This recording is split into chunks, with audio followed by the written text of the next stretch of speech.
స్త్రీలందరికీ కూడా సిస్టర్స్కి happy women's day. Bible దేవుని యొక్క వాక్యము దేవుని యొక్క ప్రత్యేకమైన స్థానాన్ని ఉంచటం మనం చూస్తాం. ప్రపంచంలో ఎక్కడ మనం చూసినా కానీ, ఏ విశ్వాసంలో చూసినా, ఏ కల్చర్లో మనం చూసినా, స్త్రీల విషయంలో వివక్షత, ఒక డిస్క్రిమినేషన్ అనేది ఖచ్చితంగా కనిపిస్తుంది. కానీ మనము బైబిల్లో మనం చూసినప్పుడు, దేవుని యొక్క సృష్టిని మనం గమనించినప్పుడు, దేవుడు మానవుణ్ణి సృజించిన విధానం చూసినప్పుడు, అతన్ని పురుషునిగాను స్త్రీగాను చేసెను. In creation man and woman both are equal to God. ఇద్దరూ కూడా దేవుని పోలికలోనే సృష్టించబడ్డారు. ఇద్దరు కూడా సమానమైనటువంటి మానవత్వంతోనే సృష్టించబడ్డారు, హ్యుమానిటీ. ఇద్దరు కూడా సమానమైనటువంటి హోదాలో సృష్టించబడ్డారు, హోదా. ఇద్దరు కూడా సమానమైనటువంటి గుర్తింపుతో సృష్టించబడ్డారు. ఇద్దరు కూడా సమానమైనటువంటి ఉద్దేశాలతో సృష్టించబడ్డారు. ఈ నాలుగిట్లో కూడా ఇద్దరు సమానమే. ఇందులో ఏ విధమైనటువంటి సందేహం లేదు. అయితే ఇద్దరికి వేరువేరు బాధ్యతలనిచ్చాడు. వేరువేరు బాధ్యతలు, రోల్స్ ఆర్ డిఫరెంట్. దేవుడు అప్పగించినటువంటి బాధ్యతలు వేరు, కానీ సృష్టిలో ఇద్దరూ సమానమే. ఇది క్రైస్తవ కుటుంబానికి పునాది. ఎక్కడ నేర్చుకుంటాం ఇది మనం అంటే, త్రిత్వంలో నేర్చుకుంటాం. తండ్రి, కుమార, పరిశుద్ధాత్మ త్రి ఏక దైవముగా ఉన్నటువంటి దేవుడు, త్రిత్వములో ముగ్గురు వ్యక్తులు ఉన్నారు. ముగ్గురు కూడా ఏక దైవముగా మనకు బయలుపరుచుకున్నారు. ముగ్గురు వేరువేరు దేవుళ్ళు కాదు, దేవుడు ఒక్కడే. God is one in essence. Essence అంటే తత్వం, మానవత్వం అంటాం కదా, దాన్ని ఎస్సెన్స్ అంటారు. అలాగే దైవతత్వం, దైవత్వం అన్నప్పుడు దేవుడు ఏమై ఉన్నాడు, దేవునిలో ఉన్న గుణలక్షణాలేంటి, దేవుని స్వాభావమైనటువంటి ఆయన గుణమేంటి అన్నప్పుడు తండ్రి, కుమార, పరిశుద్ధాత్మ దేవుళ్ళు ముగ్గురులో కూడా ఏక దైవ తత్వం మనం చూస్తాం. ఏక దైవ తత్వం, దీన్ని God is one in essence అంటాం. వాళ్ళ ఐడెంటిటీ, వాళ్ళ యొక్క పర్పస్, వాళ్ళ యొక్క ఆనర్, వాళ్ళలో ఉన్నటువంటి ఆ దైవత్వంలో ఉన్నటువంటి హోదా కానీ, స్థాయి కానీ, స్థితి కానీ, సామర్థ్యము కానీ ఒకరికంటే ఒకరు తక్కువ ఎక్కువ ఏమీ ఉండదు. అయితే ఆ దైవత్వంలో ఉన్నటువంటి ముగ్గురులో కూడా వారి బాధ్యతలు, వారు చేపట్టినటువంటి రోల్స్ మనము డిఫరెంట్గా ఉన్నట్టుగా బైబిల్లో మనం చూస్తాం. సో కాబట్టి తండ్రి అయిన దేవుడు ఆయన ప్రణాళిక చేసినప్పుడు, కుమారుడైన క్రీస్తు ప్రభు దాన్ని పర్ఫెక్ట్గా ఎగ్జిక్యూట్ చేసినప్పుడు, తండ్రి అయిన దేవుని చేత కుమారుడైన క్రీస్తు ప్రభు ఈ లోకానికి పంపించబడినప్పుడు ఒక పని మీద, పంపినవాడు గొప్ప, పంపించబడినవాడు తక్కువ అని చెప్పట్లేదు బైబిల్ మనకి. పరిశుద్ధాత్మ దేవుడు తండ్రిని కుమారుణ్ణి ఘనపరుస్తూ మహిమపరుస్తున్నప్పుడు, మహిమపరచబడిన వారు గొప్ప, మహిమపరుస్తున్నటువంటి వారు ఘనతకి హీనుడు అని బైబిల్ మనకు చెప్పట్లేదు. సో కాబట్టి భర్త కుటుంబానికి శిరస్సుగా ఉన్నాడని, లేకపోతే భార్యకు శిరస్సు అయి ఉన్నాడని, భార్య భర్తకు లోబడాలి అని చెప్పినప్పుడు మనము తీసుకోవాల్సినటువంటి మోడల్ ఏంటంటే ద మోడల్ ఆఫ్ ట్రినిటీ. దైవత్వములో, త్రిత్వములో ఉన్నటువంటి నమూనా మన కుటుంబానికి గనుక, ఆ కుటుంబ జీవిత విధానాన్ని గనుక నమూనా అయినప్పుడు, నోరు మూసుకో నువ్వు ఆడదానివి అని ఏ మగాడు చెప్పడానికి ధైర్యం చేయడో, దేవుని యందు భయభక్తులు కలిగినటువంటి, త్రిత్వాన్ని ఎరిగినటువంటి వాడు ఎవడు కూడా అది చెప్పడానికి సాహసం చేయడు. అలాగని చెప్పి లోబడటం అంటే బానిసత్వం కాదు, యజమానుడిగా ఉండటం అంటే యజమాయిషి కాదు. ప్రేమించటంలో భార్యని ఎంపవర్ చేస్తాడు, లోబడటంలో భర్తని ఆనర్ చేస్తుంది భార్య. ఈ అద్భుతమైనటువంటి ఈ యొక్క నమూనాలో భార్యాభర్తలు వెళ్తున్నప్పుడు పిల్లలు తల్లిదండ్రుల్ని ఘనపరచడం అనేది మనం చూస్తాం. చూడండి, భర్త, భార్య, పిల్లలు అనేటువంటి ఈ త్రిత్వం కుటుంబం అనేటువంటి ఈ త్రిత్వంలో ఉండవలసినటువంటిది, కనబడవలసినటువంటిది ఏంటంటే త్రిత్వములో, దైవత్వములో ఉన్నటువంటి ఆ యొక్క ప్రేమించుట, లోబడుట, ఘనపరుచుట అన్న ఈ 3 ఎసెన్షియల్ ఫ్యాక్టర్స్ అనేవి కుటుంబములో కనపడినప్పుడు పరలోకము భూమి మీద కళ్ళకు కట్టినట్టుగా కనిపిస్తుంది. That is the essence. కాబట్టి మనము ప్రత్యేకంగా బైబిల్లో యూదుల యొక్క కల్చర్లో స్త్రీలను తక్కువ చేసి చూస్తారు కదా. అంటే యూదుల యొక్క కల్చర్లో స్త్రీలను తక్కువ చేయటమేం కాదది. బైబిల్లో మన కనుక మనం చూసినట్లయితే స్త్రీల యొక్క పేర్లు యేసుక్రీస్తు ప్రభువారి వంశావళిలో మనము చూస్తాము. యేసుక్రీస్తు ప్రభువారు స్త్రీలను ఆయన గౌరవించినట్లుగా, పరిచర్యలో వారు కూడా పాలిభాగస్తులైనట్లుగా ఆయన వారిని ఎంతగానో ఆనర్ చేసి రెస్పెక్ట్ చేసినట్లుగా మనకు కనిపిస్తుంది. సో కాబట్టి Christian world view of a ఫ్యామిలీని మనమందరం నేర్చుకోవాలి. పురుషులు అయినటువంటి మనమందరము నేర్చుకోవాలి. సో కాబట్టి కుటుంబ వ్యవస్థకి ఒక బ్యాక్ బోన్, వెన్నుపూస ఎవరంటే భార్య, లేకపోతే స్త్రీ. అది ఎవరైనా కావచ్చు, ఒక తల్లి కావచ్చు, ఒక భార్య కావచ్చు, ఒక చెల్లి కావచ్చు, ఒక అక్క కావచ్చు, లేకపోతే whoever may be the person in relationship, but ఆ woman is the backbone of a family and the society. మనం ఎప్పుడైతే వారిని తృణీకరిస్తామో, లేకపోతే అవమానకరంగా చూస్తామో, లేకపోతే బలహీనులుగా ఎంచుతామో, we're breaking the backbone of the family and as well as the society. ఈ విషయాన్ని మనం చాలా జాగ్రత్తగా గమనించాలి. ఒక వచనాన్ని మనం చదువుకున్నారండి. మత్తయి సువార్త 16వ అధ్యాయం 24, 25 వచనాలు చదువుదాం. ఈరోజు ఉమెన్స్ డే కాబట్టి ప్రత్యేకంగా ఒక స్త్రీ గురించి, ఆమె యొక్క లైఫ్ గురించి మీతో ధ్యానించాలని నేను ఆశపడతా ఉన్నాను. ఈ దినాల్లో ప్రపంచంలో సిలువ ధ్యానం అనేది జరుగుతూ ఉంది.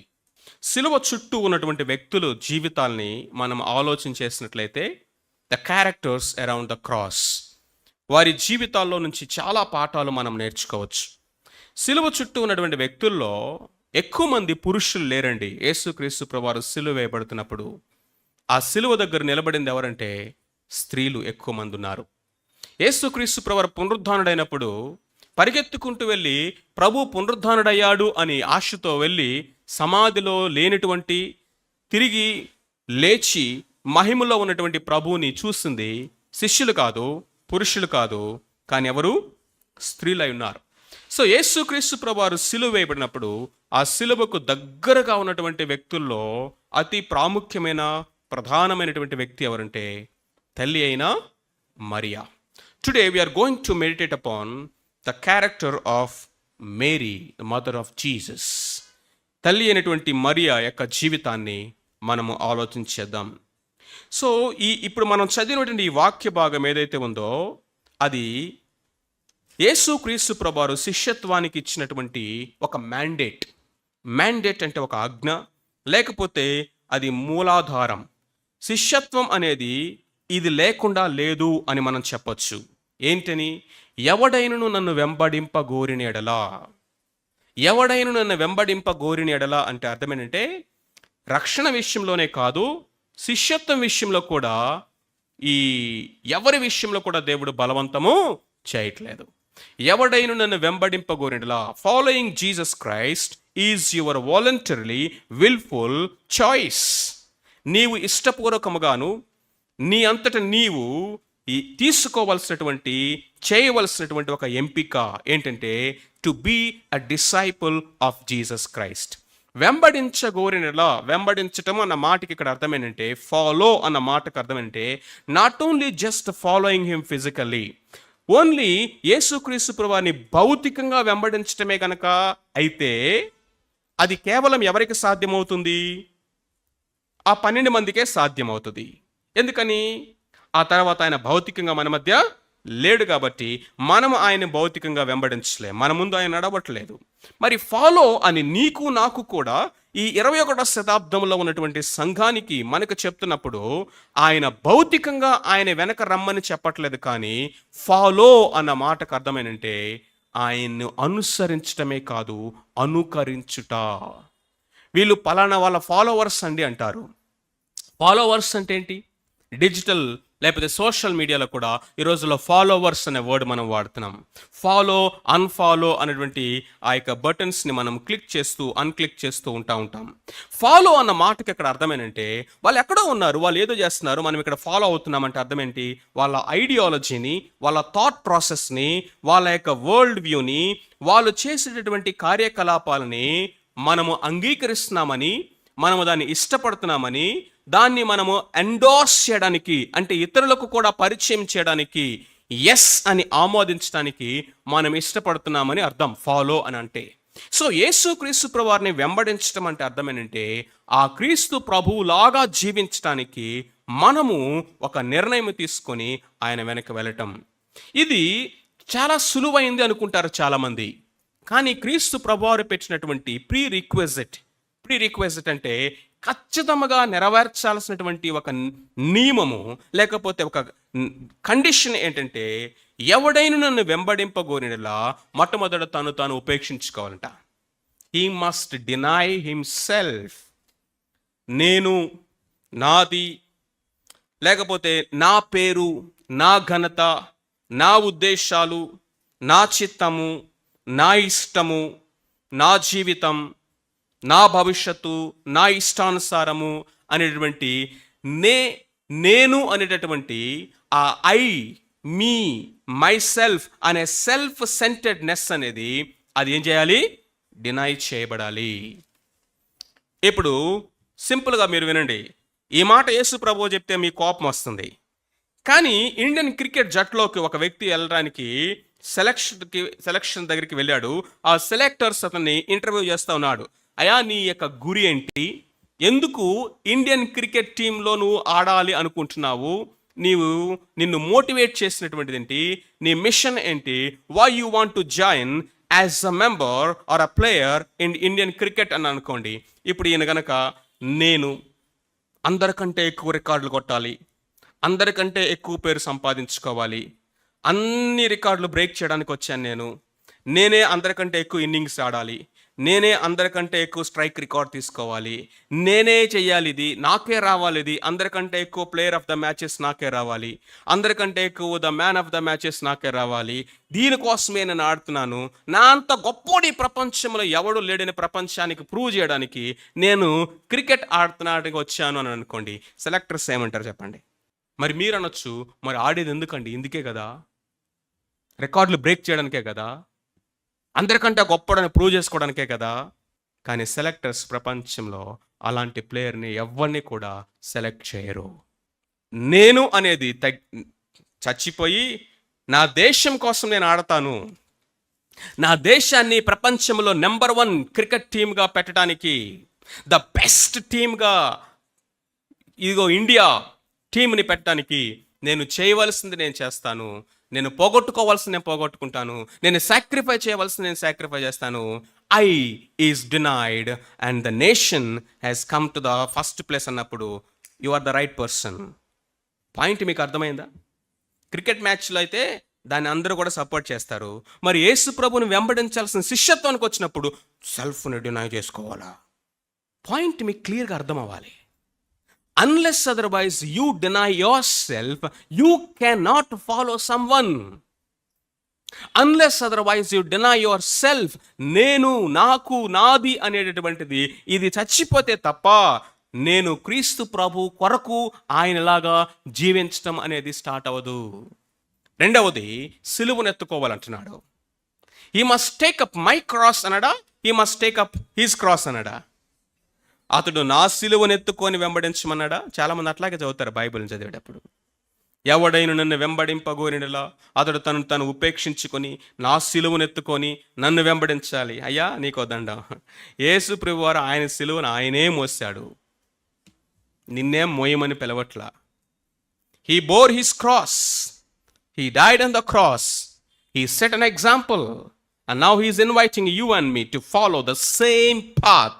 అదే మాదిరి, అదే మార్గమును, అదే రకమైన జీవన విధానాన్ని కొరకు ఆయన మనల్ని పిలుస్తున్నాడు. ఏంటంటే సిలువనెత్తుకోవాలి. సిలువ అనేది క్రైస్తవ జీవితంలో అది భాగం అయిపోవాలి. ఎవరయ్యా శిష్యుడంటే ఈ 2 కండిషన్స్ని ఫుల్ఫిల్ చేసేవాడు. బైబిల్ పట్టుకున్నవాడు కాదు, బాప్తిసం తీసుకున్నవాడు కాదు, బొట్టు తీసేసిన వాడు కాదు, లేకపోతే మోకాలేసి దివారాత్రాలు ప్రార్థన చేసేవాళ్ళు కాదండి. But you can not call your self as the disciple of Jesus Christ unless otherwise you come to the state. మన సిలువనెత్తుకొని ఆయన వెంబడించడానికి, సిలువ మార్గములో నడవడానికి మనం ఇష్టపడినంత వరకు కూడా, ఆ స్థాయికి రానంత వరకు కూడా మనము నామకార్థమైన క్రైస్తవులుగా ఉంటాము. కానీ క్రీస్తు మనలో ఏమాత్రము కనపడడు. ఎందుకంటే శిష్యులు మాత్రమే క్రీస్తు ప్రభులాగా మార్చబడగలుగుతారు. సో కాబట్టి ప్రభు అయిన యేసుక్రీస్తు వారు ఇచ్చినటువంటి ఈ వాక్యము శిష్యత్వానికి ఇది మూలాధారం. యేసును అనుసరించడం అనేది కేవలం ఆయన బోధలు వినటం మాత్రమే కాదు, ఆయన మార్గములో నడవటం. ఆ మార్గమే సిలువ మార్గము. అందువలన శిష్యత్వం అనేది యేసు క్రీస్తు ప్రభువారిని వెంబడించటం అనేటువంటి ప్రక్రియతో ప్రారంభమవుతుంది. సిలువ చుట్టూ ఉన్నటువంటి వ్యక్తుల యొక్క జీవితాలు మనం చూసినప్పుడు తల్లి అయినటువంటి మరియా సిలువనెత్తుకొని ఆయన్ని వెంబడించినటువంటి ఒక శిష్యురాలు యొక్క స్థానంలో, అగ్రస్థానంలో మనకు కనిపిస్తుంది. అదేంటి సార్, యేసుక్రీస్తు ప్రభువారు తల్లి కదా ఆమె, మరి ఆమెకి శిష్యురాలా అంటే ఎస్, యేసుక్రీస్తు ప్రభువారు మరియమ్మకి ఎవరు? కుమారుడే కాదు, రక్షకుడు కూడా. యేసుక్రీస్తు ప్రభువారు తల్లి అయిన మరియమ్మకు ఎవరు? రక్షకుడు. ఆమె పాపముల కోసము కూడా ఆమె గర్భములో జన్మించిన ప్రభువు సిలువ మీద మరణించాడు. కాబట్టి ఇప్పుడు యేసుక్రీస్తు ప్రభువారికి ఒక మనము అనుసరించవలసినటువంటి ఒక అద్భుతమైనటువంటి మాదిరికరమైన జీవితాన్ని ఈమె అనుసరించింది. ఆమె జీవితంలో సిలువ అనేది ఎన్ని ఏరియాస్లో మనకు కనిపిస్తుందో మనం చూద్దాం. ఒకసారి యోహాను సువార్త 19వ అధ్యాయం చూద్దాం. యోహాను సువార్త 19వ అధ్యాయము 25 నుంచి చదువుదాం. యోహాను సువార్త 19వ అధ్యాయం. ఆయన తల్లియు, ఆయన తల్లి సహోదరియు, ఇంకొక మరియు, మగ్దలేన మరియు యేసు సిలువ యొద్ద నిలుచుండరి. చూడండి, యేసు తన తల్లియు తాను ప్రేమించిన శిష్యుడును దగ్గర నిలుచుంట చూచి, అమ్మా ఇదిగో నీ కుమారుడు అని తన తల్లితో చెప్పెను. తరువాత శిష్యును చూచి, ఇదిగో నీ తల్లి అని చెప్పెను. ఆ గడి నుండి ఆ శిష్యుడు ఆమెను తన ఇంట చేర్చుకును. ఇక్కడ మనం చూస్తా ఉన్నాం, ఆయన తల్లి సహోదరి, క్లోఫా భార్య అయిన మరియా, మగ్దలేనే మరియా. ఎంతమంది మరియలు ఉన్నారు ఇక్కడ? తల్లి అయిన మరియా, క్లోఫా భార్య అయిన మరియా, మగ్దలేనే మరియా. మేరీ అన్న మాటకు, మరియా అన్న మాటకు అర్థం ఏంటో తెలుసా? ప్రియమైన, బిలవర్డ్, ప్రియమైన. అది హీబ్రూ మిరియాం అనేటువంటి దాంట్లో నుంచే ఈ మరియా అనేటువంటి మేరీ అనే వర్డ్ కూడా షార్ట్కట్ వర్డ్ వచ్చింది. ప్రియమైన. ఈమె దేవునికి ఎంత ప్రియమైనటువంటి ఆ యొక్క యవనస్తురాలుగా ఆ టైంలో ఉన్నట్లుగా మనకు, ఆమె పేరుకు తగినట్లుగా ఉన్నట్టుగా మనకు కనిపిస్తూ ఉంది. సో యేసుక్రీస్తు ప్రభువారి యొక్క సిలువ దగ్గర ఉన్నటువంటి స్త్రీలలో ఆయన తల్లి అయినటువంటి మరియ కూడా సిలువకు దగ్గరగా ఉండటం మనం చూస్తాం. మరియ యొక్క జీవితంలో ఆమె ఆ కల్వరి కొండ మీద యేసుక్రీస్తు ప్రభువారు సిలువ వేదన అనుభవిస్తున్నప్పుడు మాత్రమే ఆమె ఆ సిలువ యొక్క శ్రమను ఆమె కూడా షేర్ చేసుకుంది అనుకుంటే అది పొరపాటండి. ఆమె యొక్క జీవితంలో బిగినింగ్ నుంచి కూడా సిలువ అనేది మనం అనేక సందర్భాల్లో చూస్తాం. ఒక విధంగా చూస్తే ఆ మరియ యొక్క జీవితం అంతా సిలువ మార్గములోనే నడిచినటువంటి ఒక అద్భుతమైన యాత్రలాగా కనిపిస్తుంది. రండి, అక్కడక్కడ కొన్ని స్నాప్ షాట్స్ మీకు చూపిస్తాను. What it mean to bear the cross. సిలువను ఎత్తుకోవటం అంటే ఏంటి, ఆమె యొక్క జీవితంలో ఏ విధంగా ఆమె సిలువను అనుభవించిందో మనము చూద్దాం.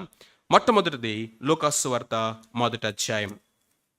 లూకాసు సువార్త 1వ అధ్యాయంలో మనం చూసినట్లయితే దేవదూత గబ్రియేలు దూత మరియ దగ్గరకు వచ్చి ఒక సందేశాన్ని తీసుకుని వచ్చారు. 30వ వచనం చూడండి. దూత, మరియా భయపడకము, నీవు దేవుని వలన కృప పొందితివి. ఇదిగో నీవు గర్భము ధరించి కుమారుని కని ఆయనకు యేసు అని పేరు పెట్టుదువు. ఆయన గొప్పవాడై సర్వోన్నతుని కుమారుడు అనబడును. ప్రభువైన దేవుడు ఆయన తండ్రి అయిన దావీదు సింహాసనమును ఆయనకిచ్చును. ఆయన యాకోబు వంశస్థులను యుగములు యుగయుగములు ఏలును, ఆయన రాజ్యము అంతము లేనిదై ఉండునని ఆమెతో చెప్పెను. ఊహించండి, ప్రదానము చేయబడినటువంటి ఒక కన్యక వివాహం కొరకు సిద్ధపడుతున్నటువంటి ఒక యవనస్తురాల దగ్గరికి వచ్చి, పరలోకము నుంచి డివైన్ ఇంటర్వెన్షన్ లాగా గబ్రియేలు దూత వచ్చి, దేవుడు నీకు పంపించినటువంటి మెసేజ్ ఇది అని చెప్తే ఎలా ఉంటుందండి రెస్పాన్స్? మహా అయితే ఒక 13-14 సంవత్సరాల కంటే ఎక్కువ ఉండదట ఆమె వయసు ఆ టైంకి. టీనేజ్ గర్ల్, ఆల్రెడీ బెట్రోతల్ అయిపోయింది, వివాహం కొరకు సిద్ధపడుతున్న టైం అది. దేవుని యొక్క వాక్యము, నీవు గర్భము ధరించి కుమారుని కంటావు, దేవుని కుమారుడు అనబడతాడు, యాకోబు వంశస్థులను యుగయుగములు ఏలుతాడు, తండ్రి అయిన దేవుడు తన తండ్రి అయిన దావీదు యొక్క సింహాసనమును ఆయనకిస్తాడు, ఆయన రక్షకుడు, ఆయన మెస్సయ్య, ఆయన రాజు, యుగయుగములు ఏలబోయేవాడు, ఆయన దేవుని కుమారుడు. ఒక్క అనౌన్స్మెంట్లోనే కంప్లీట్ డాక్ట్రిన్ మొత్తం చెప్పేసింది. ఒక్క అనౌన్స్మెంట్లోనే పాత నిబంధన గ్రంథం యొక్క సారాంశం మొత్తం గబ్రియేలు దూత చెప్పేశాడు. లేఖనాల యొక్క సారాంశం అంతా. ఎవరయ్యా ఆయనంటే ఏలబోయేవాడు, ఎవరయ్యా ఆయనంటే దేవుని కుమారుడు, ఎవరయ్యా ఆయనంటే పరిశుద్ధుడు, ఎవరయ్యా ఆయనంటే సర్వశక్తిమంతుడు, ఆయన నీ గర్భములో నుంచి రాబోతా ఉన్నాడు. ఇది దేవుని యొక్క వర్తమానము. ఫస్ట్ తన జీవితంలో ఫేస్ చేసినటువంటి, ఆమె ఎత్తుకున్నటువంటి సిలువ ఎక్కడో తెలుసా? ఇక్కడే. ఇది ఎలాగూ సాధ్యమండి అని అడిగింది. How is it possible? నేను పురుషుని ఎరగను దానను, ఇది ఎలాగూ సాధ్యం అంటే, సర్వోన్నతుని శక్తి నిన్ను కమ్ముకును, పరిశుద్ధాత్ముడు నీ మీదకి వస్తాడు. పుట్టబోవాడు మనుషుని కుమారుడు కాదు, పుట్టబోవాడు యేసపు కుమారుడు కాదు, పుట్టబోవాడు ఏ మనిషి కుమారుడు కాదు, పుట్టబోవాడు దేవుని కుమారుడు, ఆయన పరిశుద్ధుడు. ఇందాక ఆరాధనలో మనం చూసాము, శూన్యములో నుంచి సమస్తమును సృష్టించినటువంటి దేవుడు నోటి మాట చేత సమస్త పదార్థాన్ని, ఈ లోకములో ఉన్నటువంటి యూనివర్స్లో ఉన్నటువంటి సమస్తాన్ని కూడా కలుగు చేసినటువంటి ఆ దేవునికి ఒక గర్భంలోనికి ఆయనే వెళ్ళి ఒక పిండముగా మారి ఆయన ఈ భూమి మీదకి మనిషిగా రావటం కష్టమా అండి? ఏ సహాయం లేకుండా పదార్థాన్ని చేసిన దేవుడు ఆయనే ఒక పదార్థముగాను, పదార్థ సముదాయములో ఒక జీవముగాను, ఒక పిండముగాను, ఒక గర్భములో అవడానికి ఇంకొకరి సహాయం కావాలా? నో. ఆయన నోటి మాట, లోగోస్, ఆయన నోటి మాట జీవము కలిగినది. ఆ జీవము ప్రత్యక్షమైంది మన కొరకు. గర్భములో ఆయన శరీరమును ధరించుకొని ఈ లోకానికి వచ్చాడు. అందుకనే ఆయన ఎవరంటే ఆది నుండి ఉన్నవాడు భూమి మీదకి వచ్చాడు. యేసుక్రీస్తు ప్రభువారి యొక్క జీవితము, ఆయన ఉనికి, ఆయన 2000 సంవత్సరాల క్రితం ఈ భూమి మీదకి వచ్చినప్పుడు స్టార్ట్ అవ్వలేదు. మీకు సింపుల్గా ఒక మాట అర్థమవడానికి చెప్తున్నాను. ఒకవేళ పాసిబుల్ అయితే చంద్రమండలంలో కనుక మనుషులు ఉన్నారు అనుకుందాం. అక్కడ ఎప్పటి నుంచో ఉన్నటువంటి వ్యక్తి కొంతకాలం భూమి మీదకి వచ్చి ఒక నెల రోజులు ఉండి మరలా చంద్రమండలం దగ్గరికి వెళ్ళారనుకోండి, ఆ మనిషి యొక్క ఉనికి భూమి మీదకి వచ్చిన నెల రోజులతో స్టార్ట్ అయిందా? లేకపోతే ఆయన ఆల్రెడీ ముందు ఉన్న వ్యక్తి ఇక్కడికి వచ్చి ఇక్కడ కొంతకాలం ఉండి మళ్ళీ అక్కడికి వెళ్ళాడా? As simple as that. ఆయన ఆది నుండి ఉన్న దేవుడు, ఆది అనంతము లేనటువంటి వాడు, ఆయన నిత్యుడు, ఆత్మస్వరూపిగా ఉన్నవాడు, రక్తమాంసం ధరించుకుని భూమి మీదకి వచ్చాడు. ఈ భూమి మీద 33.5 సంవత్సరాల నుండి ఆయన ఆది నుండి ఎక్కడ ఉన్నాడో తిరిగి మరలా అక్కడికి వెళ్ళాడు. ఆయన లేనటువంటి కాలం ఒక్క సెకండ్ కూడా లేదు. ఆయన ఉంటే అక్కడన్నా ఉన్నాడు చెప్పండి, లేకపోతే ఇక్కడైనా ఉన్నాడు. ఆయన ఉన్నవాడు. సో ఈ మాట మనకి ఏమి అర్థమవుతుందంటే, ఆయన ఆది నుంచి ఉన్నటువంటి వాడు. చాలామంది అనుకుంటారు మీ దేవుడు 2000 సంవత్సరాల క్రితం నుంచే, మీ మతము 2000 సంవత్సరాల క్రితమే, మాదైతే అనాది కాలము నుండి, మాదైతే యుగయుగముల నుండి. నిజానికి ఆది అంతము లేని యుగయుగములు ఉన్నటువంటి ఆయన మన కొరకు శరీరధారిగా 2000 సంవత్సరాల క్రితం ఈ భూమి మీదకి వచ్చాడు. He took another form. అంతేకాని ఆయన ఉనికి, ఎగ్జిస్టెన్స్ ఎప్పుడు కూడా సీజ్ అవ్వలేదు. అయితే మరియకి ఈ సత్యం అర్థమైంది. సర్వోన్నతుని శక్తి నిన్ను కమ్ముకొను, పుట్టబో శిశువు దేవుని కుమారుడు అనబడును అని చెప్తూ దేవునికి అసాధ్యమైనది ఏదియూ లేదు. దేవుడు సెలవిచ్చినటువంటి ఏ మాట అయినను నిరర్ధకము కానేరదు. చెప్పండి, దేవుడు సెలవిచ్చిన ఏ మాట అయినను నిరర్ధకము కానేరదు. ఒక విషయం జాగ్రత్తగా గమనించండి. దేవుడు తన బిడ్డలను ఎట్లా బలపరుస్తాడో ఇక్కడ మనం నేర్చుకోవాలి. తల్లి అయినటువంటి మరియకి ఆ టైంలో అసలు దాన్ని కంటైన్ చేసుకోవటం, దాన్ని అర్థం చేసుకోవటము, అసలు ఆ షాక్లో నుంచి బయటికి రావటం అనేది అసలు మనమైతే ఆలోచించలేము, అనుభవించలేము కూడా. అలాంటి పరిస్థితిలో ఉన్నప్పుడు రెండు ప్రాముఖ్యమైనటువంటి ఆ యొక్క ఏమంటారు ఏజెన్సీస్ తోటి దేవుడు మరియమ్మని బలపరిచాడు, లేకపోతే గబ్రియల దూత ద్వారా బలపరిచాడు. మొట్టమొదటిది ఏంటంటే ద వర్డ్ ఆఫ్ గాడ్. దేంతోటి? దేవుని యొక్క వాక్యము. గుర్తుపెట్టుకోండి, మన జీవితాల్లో ఎప్పుడైనా మనం బలహీనమైనప్పుడు, సందేహము మన లైఫ్లో వస్తున్నప్పుడు, భయం వచ్చినప్పుడు, దేవుణ్ణి ప్రశ్నించాలి అనిపిస్తున్నప్పుడు, ఎందుకు నా జీవితం ఇలా అయిపోయింది, నాకే ఎందుకు ఇలా జరగాలి అని అనేక ప్రశ్నలు మనం బంబార్డ్ చేస్తా ఉన్నప్పుడు, తల్లి అయినటువంటి మరియ లాంటి సందిగ్ధంలో, సందేహాల్లో, అర్థం కాని పరిస్థితుల్లో ఉన్నప్పుడు దేవుడు మనల్ని ఆయన వాక్యము ద్వారా బలపరుస్తాడు, ఆదరిస్తాడు. ఇదిగో కన్యక గర్భవతి కుమారుని కనును, ఆయనకి ఇమ్మానుయేల్ అని పేరు పెట్టబడినని యేసుక్రీస్తు ప్రభువారు పుట్టక ముందే 750 సంవత్సరాల క్రితమే యెషయా ప్రవక్త ద్వారా దేవుడు ప్రవచనమిచ్చాడు. ఇప్పుడు తల్లి అయిన మరియకు ఆ వచనము, ఆ ప్రవచనము తెలుసు.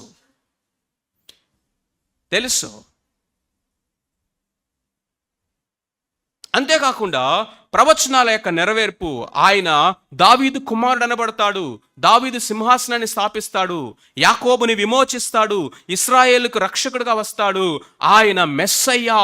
ఇవి ప్రవచన గ్రంథాల యొక్క సారాంశము. ఆయన పరిశుద్ధుడు, ఆయన దేవుని కుమారుడు, అవి ఆయన టైటిల్స్. ఒకవైపు ఆయన టైటిల్స్ చెప్పాడు, మరొక వైపు ఆయన చేయబడేటువంటి ఆఫీసెస్ చెప్పాడు, ఆయన గురించి చెప్పబడిన ప్రవచనాలు చెప్పాడు. ఇవన్నీ చెప్పి ఒకే ఒక మాట అన్నాడు, దేవుడు సెలవిచ్చిన ఏ మాట కూడా నిరర్ధకము కానేరదు. మన జీవితము దేని మీద కట్టబడాలంటే దేవుని వాక్యం మీద, ఫీలింగ్స్ మీద కాదు, ఒపీనియన్స్ మీద కాదు, మెజారిటీ ఆఫ్ ద పీపుల్ ఏమనుకుంటున్నారనేది కాదు, లోకం ఏమనుకుంటుందనేది కాదు, మన చుట్టూ ఉన్నటువంటి కల్చర్, సంస్కృతి ఏం చెప్తుంది అనేది కాదు. వాటి మీద నువ్వు కట్టుకోవడానికి ట్రై చేస్తే ఇసుక మీద ఇల్లు కట్టుకున్న బుద్ధిహీనుని పోలి ఉంటావు, ఎందుకంటే అది ఏదో ఒక రోజు కుప్పగూలిపోతుంది. But if you build on the word of God which is a solid rock, your life will be like a solid unshakable building. అది ఎలా నిలబడుతుందండి అన్నా. మరి ఇలా దేవుని వాక్యం మీద ఆధారపడి మనం కట్టుకున్నప్పుడు మనకి శ్రమలు రావా? వస్తాయి. సందేహాలు రావా? వస్తాయి.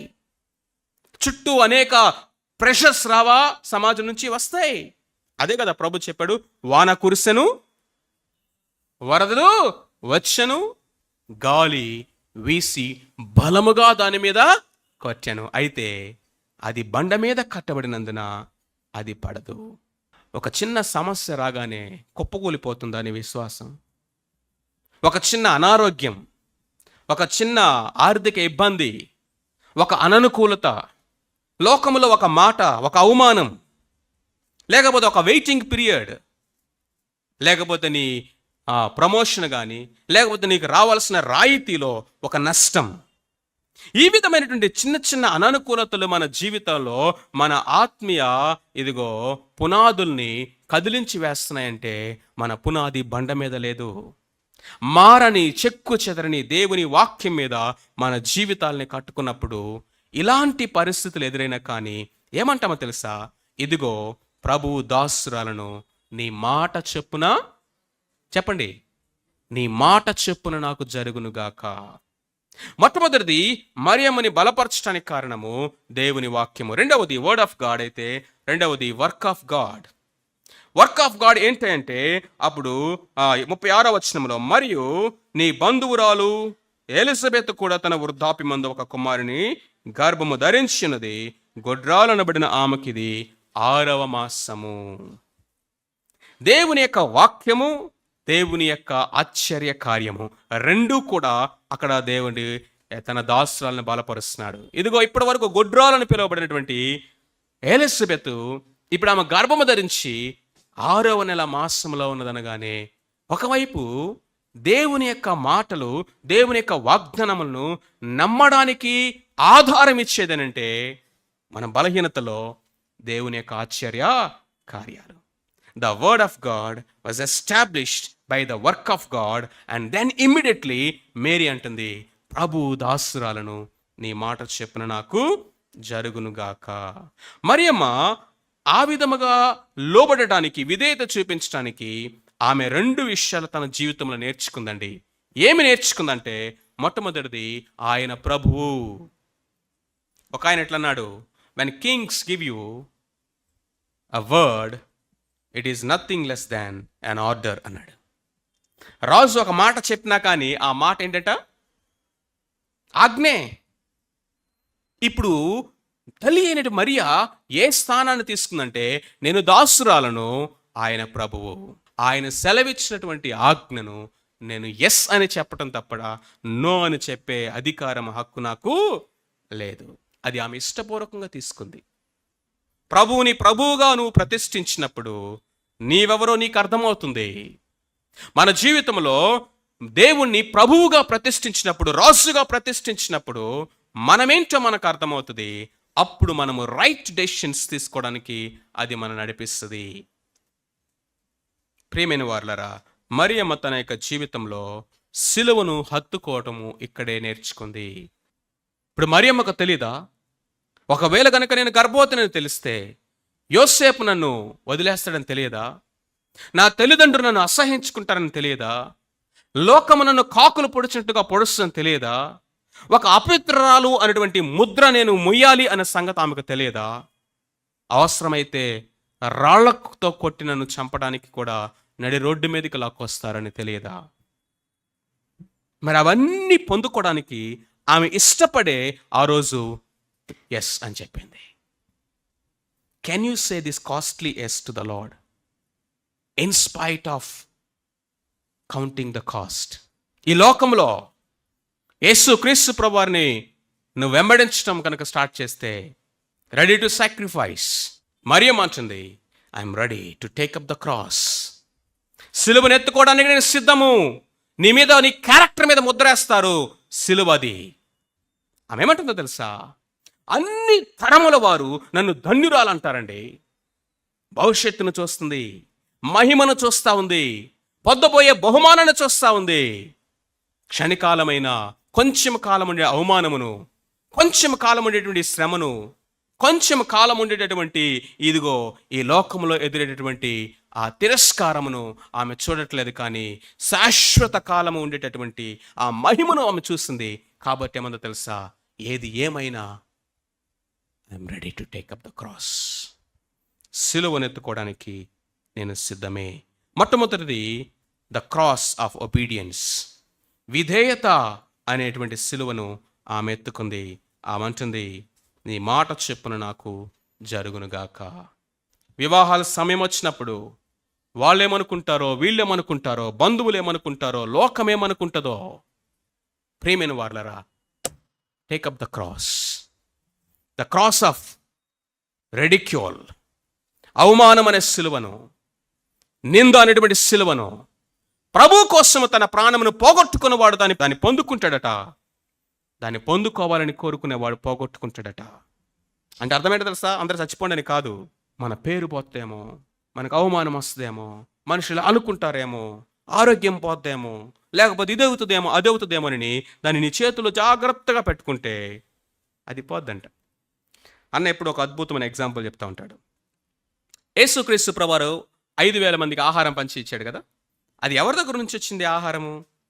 ఒక చిన్న పిల్లవాడు కదా, ఒక చిన్న పిల్లవాడు. ఒకవేళ గనక ఊహించుదాం, other side of the coin ఊహించుదాం, ఆ శిష్యులు ఆ పిల్లవాడి దగ్గరికి వెళ్ళి, అయ్యా నీ దగ్గర ఉన్నటువంటి 5 రొట్లు 2 చిన్న చేపలు ఇస్తావా, ప్రభు దగ్గర తీసుకెళ్తాం అంటే, వాడు గనక దాన్ని ఇట్లా వెనక పెట్టుకొని, నేను ఇవ్వను, మా మమ్మీ నాకే ఇచ్చింది, నేనే తింటా దీన్ని, ఇది తినకపోతే నాకు ఆకలేస్తుంది, ఇది లేకపోతే నేను చచ్చిపోతా, ఇది లేకపోతే నేను బ్రతకలేను, ఇది నా కోసమే, నేను ఎవరికి పెట్టలేను, ఇంకొకటికి ఎవరికి సరిపోదు, నాకే సరిపోద్ది అని వాడు ఎవరికి ఇవ్వకుండా చేయి వెనక పెట్టుకున్నాడట. వెనక నుంచి ఏమొచ్చింది? వెనక నుంచి కుక్క వచ్చి టకామని ఆ పుట్ట పట్టుకొని పరిగెత్తుకుంటూ వెళ్ళిపోయిందట. దేనికోసం దాచుకున్నాడు? నేను తినకపోతే నాకు నీరసం వచ్చేస్తుంది, నాకు తినకపోతే ఎసిడిటీ వచ్చి గ్యాస్ వస్తుంది, నాకుకే సరిపోదు, ఇది ఇతరులకి నేనేం పెట్టను, ఒరే నువ్వు ఒక్కడివే తినరా అని పెడుతుంది మమ్మీ బాక్స్, స్పెషల్ వండినప్పుడు స్కూల్కి పంపించే బాక్స్. అట్లాగా నువ్వు ఒక్కడివే తినరా అని మమ్మీ పెట్టింది కాబట్టి నేను ఎవరికి పెట్టనని ఆడు వెనక పెట్టాడు తీసుకెళ్ళి. అది వాడికి కూడా దొరకలా.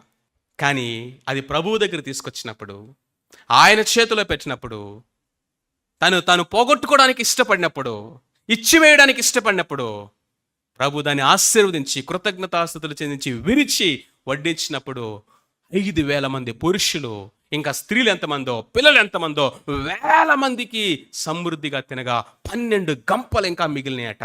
ఆ చిన్నపిల్లవాడి యొక్క ఆశ్చర్యానికి, ఆ చిన్నపిల్లవాడు సంభ్రమాశ్చర్యాలతో నిండిపోయి ఉంటాడు, గంతులేసి ఉంటాడు. నేనిచ్చిన 5 రొట్టెలు 2 చేపలు ఎంతమందికి ఆహారమైంది, ఎంతమందికి ఆహారమైంది. ఇచ్చివేయడానికి ఇష్టపడినవాడు అనేక రెట్లుగా పొందుకుంటాడు. జిమ్ మిలియట్ చెప్పిన మాట ఏంటో తెలుసా? తను ఎన్నడూ పోగొట్టుకోలేని దాన్ని సంపాదించుకోవటం కోసం తన దగ్గర ఉన్న దాన్ని ఇచ్చివేసేవాడు బుద్ధిహీనుడు కాదు. He is not a fool who gives away what he cannot keep to gain what he cannot lose. తన జీవితంలో ఎన్నడూ పోగొట్టుకోలేనటువంటి దాన్ని పొందుకోవటం కోసము తాత్కాలికంగా తన దగ్గర ఉన్నది ఇచ్చేసేవాడు బుద్ధిహీనుడు ఎప్పుడూ కాదు. మరియా శాశ్వత కాలము పొందే దేవుని ఆశీర్వాదం కోసం. This is cross. రెండవది, యేసుక్రీస్తు ప్రభువారి యొక్క పుట్టుక విషయంలో మనం చూసినప్పుడు, ఒక నిండు గర్భిణిగా ఉన్నటువంటి ఒక స్త్రీ తన యొక్క భర్త తన సొంత ఊరికి ఆమెను తీసుకుని వెళ్ళాడు. మొట్టమొదటిది, యోసేపుకి సొంత ఊర్లో ఏం లేదు, ఇల్లు లేదు. ఇల్లుంటే సత్రంలోకి ఎందుకు వెళ్తాడు ఆయన? తన సొంత ఊరు వెళ్ళారు. యోసేపుకు ఇదిగో మా ఫ్రెండ్ వచ్చాడు, లేకపోతే మా బంధువు వచ్చాడు, మా ఇంటి పేరట వాడు వచ్చాడని ఆహ్వానించే బంధువులు లేరు. అదండి వాళ్ళ యొక్క దీనస్థితి. సత్రము దగ్గరికి వెళ్తే ప్లేస్ లేదు. ఆ బిడ్డను కని ఎక్కడ పడుకోబెట్టాల్సి వచ్చిందండి? పశువుల తొట్టిలో పడుకోబెట్టాల్సి వచ్చింది.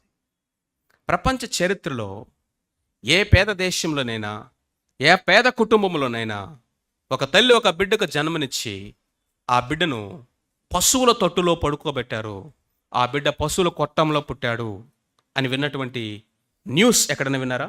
దిక్కు మొక్కు లేనటువంటి వాళ్ళకి కనీసం ఈ రోజులు ఏమున్నాయి? గవర్నమెంట్ హాస్పిటల్స్ ఉన్నాయి. ఏదో ఒక గవర్నమెంట్ హాస్పిటల్ అయినా సరే.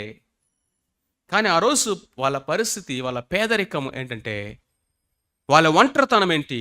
సమాజపు నిర్లక్ష్యత, సౌకర్యాలు లేమి, ఒంటరితనం, పేదరికం. ఇది రెండవ రకమైన సిలువ. వాళ్ళు ఎత్తుకున్నటువంటి సిలువ ఏంటంటే పేదరికం అనే సిలువను ఎత్తుకున్నారు. సమాజం మనల్ని నిర్లక్ష్యం చేసినప్పుడు, మనల్ని పట్టించుకున్నప్పుడు మనం ఎంతగా హర్ట్ అవుతున్నామో, ఎంత డెలికేట్గా ఉంటున్నామో, మన అహం ఏ స్థాయికి వెళ్తుందో చూడండి. వాళ్ళ సొంత ఊరు వెళ్ళారండి, వాళ్ళని కనీసం ఇంటికి రమ్మని పిలిచేవాళ్ళు లేరు. మనం అంటే ఆ పరిస్థితులు ఏమనుకుంటాం చెప్పండి? యేసు ప్రభు నమ్ముకున్నాం, మాకు ఈ గతి పట్టింది. ఒకవేళ ఆలోచన మనకు లేకపోయినా సాతాను మిగతా వాళ్ళ ద్వారా పెడతారు. మీరు ప్రభు నమ్ముకున్నారు, మీకు ఈ స్థితి పట్టింది. మీరు యేసు ప్రభు నమ్ముకున్నారు, అందుకే అందరు మిమ్మల్ని వదిలేశారు. అందుకనే మీకు దారిద్రత, అందుకే మీకు అనారోగ్యము, అందుకే మీకు పేదరికము, అందుకే మీరు ఒంటరి వాళ్ళు అయిపోయారు. ఒక తల్లి, ఒక యవనస్రాలు లేకపోతే ఒక స్త్రీ అతి బలహీనంగా ఉండేటటువంటి స్థితి, లేకపోతే టైం ఏదండి? Delivery time. గర్భవతిగా ఉన్న సమయము, అన్నిటికంటే ముఖ్యంగా ద డెలివరీ టైం అనేది the most weakest and the vulnerable time. ఆ టైంలో కనీసం ఒక బెడ్షీట్ లేదు వాళ్ళ దగ్గర. మనలాంటి వాళ్ళు మనల్ని మనం నిందించుకుంటూ, మనల్ని మనం శపించుకుంటూ, ఇట్లాంటి బ్రతుకు కూడా ఒక బ్రతికేనా? బతకటము ఎందుకు? లేదా ప్రభువుని దూషిస్తాం. ఎందుకు ప్రభువా మమ్మల్ని ఎట్లా చేశావు? ఒక్క మాట కూడా వాళ్ళ నోట రాలేదండి. Poverty is not a curse. ఈ లోకములో ధన సమృద్ధి అనేది ఆశీర్వాదము కాదు, పేదరికం అనేది శాపము కూడా కాదు. జీవితం ఈ రెండిటి కలయిక. ఇది గుర్తుపెట్టుకోండి. Life is a mix of both. ఒకవేళ పేదరికంలో కనుక నువ్వు ఉంటా ఉంటే ప్రభు కృప కోసం అడుగు. ప్రభువా, దీన్ని మేము దాటి వెళ్ళాలి, ఈ పాత్ని క్రాస్ అవ్వడానికి మాకు సహాయం చేయమని అడగాలి. అంతేగాని చతికలు పడకూడదు, ప్రభు నిందించకూడదు. ఈ భూమి మీద అత్యధికమైనటువంటి పేదరికాన్ని, దారిద్ర్యాన్ని అనిపించినటువంటి వ్యక్తి ఎవరైనా ఉన్నారంటే ఫస్ట్ ర్యాంక్ ఎవరిది? యేసు ప్రభువారే. యేసు క్రీస్తు ప్రభువారే ఆయన దారిద్రతలో అత్యధికమైన దారిద్రతను అనిపించి మన కొరకు ఆయన దరిద్రుడయ్యాడు. ఎందుకో తెలుసా? మనము ఆయన ఐశ్వర్యం వలన ధనవంతులవ్వాలని, మనల్ని ధనవంతులుగా చేయుటకు ఆయన దరిద్రుడయ్యాడు. క్రీస్తు ప్రభుని లోకానికి తీసుకురావడానికి ఆ తల్లి, ఇదిగో యోసేపు, ఆ రోజు వారు ఆ దారిద్రతను స్వీకరించారు. Are you ready to take up that cross? నాకు తెలియదు, మీరు ఒకవేళ పేదరికంలో ఉంటే, మీ తల్లిదండ్రులు ఫీజులు కట్టలేని పరిస్థితిలో ఉంటే, ఒకవేళ పేదరికం దేవుడు అనుమతిస్తే ఎండ్యూర్ ఇట్. అలాంటి పేదరికంలో ఉన్న అనేక మంది యొక్క పెయిన్ని అర్థం చేసుకోగలిగినటువంటి స్థితిని దేవుడు రేపు ఇస్తాడు. ఆ సమృద్ధిలోకి వెళ్ళినప్పుడు కనికరం నేర్పిస్తాడు, జాలిగల మనసు నేర్పిస్తాడు. You will understand the pain of poverty because you went through it, taking up the cross. ఒంటరితనం, రిజెక్షన్, సొంత వాళ్ళే పట్టించుకోకుండా, కనీసం ఇంటికి రమ్మని పిలవకుండా రోడ్డు మీద వాళ్ళు నిలబడినప్పుడు ఆ సిలువను వాళ్ళు ఎత్తుకోవడానికి ఇష్టపడ్డారండి. మూడవది, లూకాసు సువార్త 2వ అధ్యాయం 35వ వచనం చదవండి. 35వ వచనం. ఎవరు చెప్పారు ఈ మాట? సిమియోను ఇదిగో తల్లి అయినటువంటి మరియతో అంటున్నాడు, అమ్మా, నీ హృదయంలో నుంచి ఒక ఖడ్గము దూసుకొని పోతుంది. నేను చాలాసార్లు అనుకున్నాను ఈ మాట చదివినప్పుడు, కలువరి కొండ మీద యేసయ్యని ఆ సిలువ మీద చూసినప్పుడు ఆమె హృదయంలో నుంచి ఖడ్గం దూసుకుని పోయింది అనుకున్నాను నేను. Of course that is the ultimate. కానీ మరి యొక్క జీవితంలో క్రీస్తు ప్రభు వారి లైఫ్ని చూస్తూ ఉన్నప్పుడు ఆ తల్లికి తెలుసు ఆయన ఎవరో, ఆయన ఏమి చేయగలడో. నోటి మాట చేత గాలిని, సముద్రాన్ని అణిచినవాడు. దయ్యాలు ఆయన చూసి గడగడ వణుకుతున్నాయి, అయినా కానీ ఆయన దయ్యాలు పట్టినవాడన్నారు. అనేక మంది ఆకలిని ఆయన చల్లార్చాడు, అయినా ఆయన తిండిపోతూ అన్నారు. పాపులను ఆయన ప్రేమించి చేర్చుకున్నాడు, పాపుల స్నేహితుడని పేరు పెట్టారు. ఆయన రాజులకు రాజు, ప్రభులకు ప్రభువే. ఆయన ముండ్ల కిరీటం పెట్టి ఆయన రాజు అని వెగతాళి చేశారు. ఆయన ఆజ్ఞయిస్తే సేనా వ్యూహాలు దిగుతాయంట పరలోకము నుంచి. కానీ ఆయన మౌనంగా గొర్రె పిల్లవలే ఆయన నిలబడ్డాడు, కొదమ సింహం అయినప్పటికీ. ఈ ట్రాన్సిషన్, ఈ ఫేజ్ అంతటిని ఆమె గమనిస్తున్నప్పుడు ఆయన ఈ లోకంలో ఎదుర్కొంటున్నటువంటి అనుదిన సిలువను ఆమె చూస్తూ ఉన్నప్పుడు ప్రతి క్షణం ఆమె హృదయంలో నుంచి ఖడ్గం దూచుకొని వెళ్తూనే ఉంది. తను ఏమన్నా అంటే ఊరుకుంటారు, కానీ తన పిల్లవాళ్ళంటే తల్లిదండ్రులు ఊరుకుంటారండి? కానీ మరి మౌనముగా ఉంది. She learned only one thing, to keep silent. Sometimes నువ్వు మాట్లాడగలిగి కూడా మౌనంగా ఉండటం ఉంది చూసారా, అదే సిలువ అంటే. కొన్నిసార్లు నువ్వు 2 చెంపలు వాయించగలిగిన స్థితిలో ఉన్నా కానీ మనం మౌనంగా నిలబడతామే వాళ్ళ దూషణ మాటలకి, అదే సిలువ అంటే. సామర్థ్యం ఉంది, అధికారం ఉంది, శక్తి ఉంది, బలం ఉంది, బలగం ఉంది, అన్నీ ఉన్నా కానీ నువ్వు చేతకాని వాడిలాగా చేతులు కట్టుకొని నిలబడతావే, అదే సిలువ అంటే. That is what cross. Mariya తన జీవితంలో అది కూడా ఆమె అనుభవించిందండి. ఎవరైనా తన పిల్లవాడు సింహాసనం మీద కూర్చోాలనుకుంటాడు, కానీ ప్రభు సిలువ మీదకి ఎక్కాడు. అందరితో అలా గొప్పవాడు అనిపించుకొని పేరు ప్రఖ్యాతులు పొందాలనుకుంటాడు, కానీ ఈ లోకంలో ప్రభువుకి పేరు ప్రఖ్యాతులు రాలా, అవమానము, దూషణలు వచ్చినాయి. ఇవన్నీ ప్రభు ఒక్కడే పొందలేదండి. ప్రభుతో పాటున్న శిష్యులు, అన్నిటికంటే ప్రాముఖ్యంగా తల్లి అయిన Mariya, she endured all this. తనను వెంబడింపగోరినవాడు తనను తాను ఉపేక్షించుకొని, చెప్పండి, తన సిలువను ఎత్తుకోవాలి. Taking up the cross. ఆమె జీవితంలో ఆమె నేర్చుకుందంటే తెలుసా? మరియా వాక్యాన్ని గౌరవించిన స్త్రీ, వాక్యాన్ని నమ్మిన స్త్రీ, వాక్యాన్ని హృదయంలో భద్రపరుచుకున్న స్త్రీ. నీ హృదయం అంతా ఏముందంటే వాక్యం ఉందట. సిమియోను చెప్పినవి, గొర్రెల కాపురులు చెప్పినవి, జ్ఞానులు వచ్చి చెప్పినటువంటివి, దేవదూత వచ్చి చెప్పినవి, ప్రవక్తలు చెప్పిన మాటలు హృదయం నిండా దాచుకుంది. మౌనంగా నిలబడింది. Be still, stand still. తుఫాన్లు వచ్చినప్పుడు కొట్టుకుపోకుండా నిలబడాలంటే స్థిరంగా నిలబడిందని పట్టుకోవాలి. వరదలు వచ్చింది, వరదలో కొట్టుకొని పోతున్నావు. వరదలో కొట్టుకొని పోతున్న నీవు కొట్టుకొని పోకుండా దేన్నైనా పట్టుకోవాలంటే నువ్వు దేన్ని పట్టుకుంటావో అది ఎలా ఉండాలి? స్థిరంగా ఉండాలి. వరదలో కొట్టుకొని పోయేది ఉండకూడదు. ఒక ఆయన ఇలా అన్నాడు, తుఫాను వచ్చినప్పుడట ఓడ కొట్టుకొని పోకుండా లంగరు కింద వేస్తాం. బలమైనటువంటి పెద్ద ఐరన్ పీస్ కదా, యాంకర్, లంగర్ని క్రింద పడేస్తాము. ఒకవేళ కనుక ఈ లంగరే బలహీనమైందైతే ఇప్పుడు ఓడకి నిరీక్షణ ఏది? గతి ఏంటి? ప్రియమైన వారలరా, ఈ లోకం అనేటువంటి ఈ యొక్క మహాసముద్రంలో తుఫానులు, గాలులు అనేటువంటి భయంకరమైన శోధనలో నువ్వు ఎటు పడితే అటు కొట్టుకొని పోకుండా నువ్వు పట్టుకోగలిగిన లంగరు దేవుని వాక్యం, దేవుని గుణలక్షణాలు, unchanging nature of God, unchanging character of the word. పట్టుకోదాన్ని. అందుకనే అంటుంది, ఆయన మీతో చెప్పినది చేయండి. లైఫ్ లెసన్స్ అండి ఇవి. మరియమ్మ తన జీవితంలో నేర్చుకున్నటువంటి లైఫ్ లెసన్ ఏంటో తెలుసా? ఆయన మీతో చెప్పింది చేయండి. అబ్రహాము తన జీవితంలో నేర్చుకున్న లైఫ్ లెసన్ ఏంటో తెలుసా? యెహోవా ఈరే. ఆ ఒక్క మాట పట్టుకున్నాడు. తన జీవితం మాత్రానికి ఆ ఒక్క మాట సరిపోయింది. One word, one lesson for one life, and that life change the course of history. ఏంటయ్యా అబ్రహాము నువ్వు నేర్చుకున్నదంటే, యెహోవా ఈరే, ఈ ఒక్క సత్యము చాలు జీవితానికి అన్నాడంతే. తన కుమారుడు కూడా అదే నేర్పించాడు. దావీదు దగ్గరికి వెళ్ళి, what is that one lesson for your life అంటే ఆయన ఏమంటాడు తెలుసా? విరిగి నలిగిన హృదయమును ఆయన అలక్ష్యము చేయడు. కాబట్టి ఆయన పాదాల మీద పడి పశ్చాత్తాపడితే తిరిగి ఆయన నన్ను బలపరుస్తాడు. బ్రోకెన్ అండ్ కాంట్రైట్ హార్ట్, అదే దేవునికి ఇష్టమైన బలి. అదే నేర్చుకున్నాడండి దావీదు. ఎంత అతపాతాల్లోకానికి పడిపోయినా తిరిగి ఆకాశానికి లేవనెత్తబట్టానికి కారణం ఏంటో తెలుసా? The broken and contrite heart.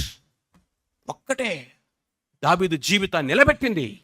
ఆయన తల్లి అయిన మరియా ఎక్కడ నిలబడిందండి? సిలువ దగ్గర. యేసు ప్రభువారు ఏ కండిషన్లో ఉన్నారు? ఆయన ఆకాశానికి భూమికి అడ్డుకర్ర నిలువ కర్రకు అంటకట్టబడి 3 మేకుల మధ్య 5 గాయాలు పొంది రక్తము కారిపోతూ ప్రాణము డ్రాప్ బై డ్రాప్ పోతుంది. ఆయనకి ప్రాణం ఎక్కడుంటుంది? రక్తంలో. శరీరంలో ఉన్న రక్తం అంతా కూడా పోతా ఉంది. ఆ ప్రాణము డ్రాప్ బై డ్రాప్ వెళ్ళిపోతున్నప్పుడు ఆయన గాలి పీల్చుకోవడం కూడా కష్టమవుతా ఉంది. సురూపమైన సొగసైన లేనివానిగా, మనుషులు చూడలేనివానిగా, వ్యసనాక్రాంతుడిగా, వ్యాధిని అనుభవించిన వానిగా, శాపగ్రస్తుడిగా ఆ శిలువ మీద ఉన్నప్పుడు జనరల్గా చెప్పండి, ఏ తల్లి యొక్క రెస్పాన్స్ అని ఎలా ఉంటుంది? అక్కడ ఒక అమ్మ ఉంది. ఆమె ఏడవట్లా, ఆమె కేకలు వినపడట్లా, ఆమె అరుపులు వినపడట్లా.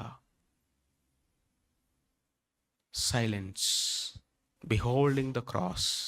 ఆయన ఒక సేవియర్గా చూసింది. యోహాను లోకానికి ఆయన ఏమని పరిచయం చేశాడండి? లోక పాపములను మోసుకుని పోవు దేవుని గొర్రెపిల్ల, దేవుని కుమారుడు, నా రక్షకుడు, నా కొడుకు, నా కొడుకు, నా కొడుకు అని ఏడవట్లా. ఆయన ఎవరు ఆమెకు తెలుసు. ఆయన నా ప్రభువు, లోక రక్షకుడు, దేవుడు, నా గర్భములో పుట్టాడు, కానీ ఆయన నా రక్షకుడు, ఆయన విమోచకుడు, లోక పాపములు మోసుకుని పోవు దేవుని గొర్రెపిల్ల. ఆ శిలువ దగ్గర నిలబడి ప్రభు యొక్క ప్రేమను అతి సమీపంగా చూసి అనుభవించినటువంటి ఒక శిష్యుడు. ప్రియమైన వారలారా, నిశ్శబ్దపు శిలువ సహవాసం అన్నాడు ఒక ఆయన. A silent fellowship of the cross on Calvary. Maria, she endured it. అందుకని ఆమె ఏమందంటే ధన్యురాలు అంటారు. ఆమె భయంలో విశ్వాసాన్ని ఎంచుకుంది, అవమానములో ఆశీర్వాదాన్ని చూసింది, బాధలో కూడా దేవుని చిత్తాన్ని అంగీకరించింది. ఇదిగో నేను ప్రభు దాసురాలను అని చెప్పింది. సిలువ లేకుండా కిరీటం లేదు, సఫరింగ్ లేకుండా లోకంలో మహిమ లేదు. ఆమె సిలువను సహించింది కాబట్టి మహిమకు పాత్రురాలుగా ఎంచబడింది. ఇది మొదలుకొని అందరూ నన్ను ధన్యురాలు. ఈరోజు మనం ఎవరి గురించి ధ్యానించుకుంటున్నాం? ధన్యురాలు. ఇన్ని వేల సంవత్సరాల నుంచి ఆమెని కొనియాడుతున్నటువంటి స్త్రీగా ఉన్నటువంటి మరియా. కారణం ఏంటో తెలుసా? ఎవడైనా నన్ను వెంబడింపగోనిడలా తను తాను ఉపేక్షించుకోవాలి. మనకు సిలువ అక్కర్లేదు, కానీ సింహాసనాలు కావాలి. శ్రమలు అక్కర్లేదు, కానీ మనకి కిరీటాలు కావాలి. శిష్యత్వం అనేది సిలువతోనే ఆరంభమవుతుంది. నువ్వు నామకార్థ క్రైస్తవుడిగా బ్రతుకుతున్నావా? క్రీస్తును చూపించేటటువంటి శిష్యుడిగా ఎదుగుతున్నావా? శిష్యత్వంలో సిలువ ఉంది. మరి యొక్క జీవితంలో అణువున అనుదినమున ప్రతి ఏరియాలో she took the cross, she endured the cross. ఈరోజు నామని ధన్యురాలు అని పిలుస్తూ ఉన్నాం. తల వంచండి, ప్రార్థన చేసుకుందాం.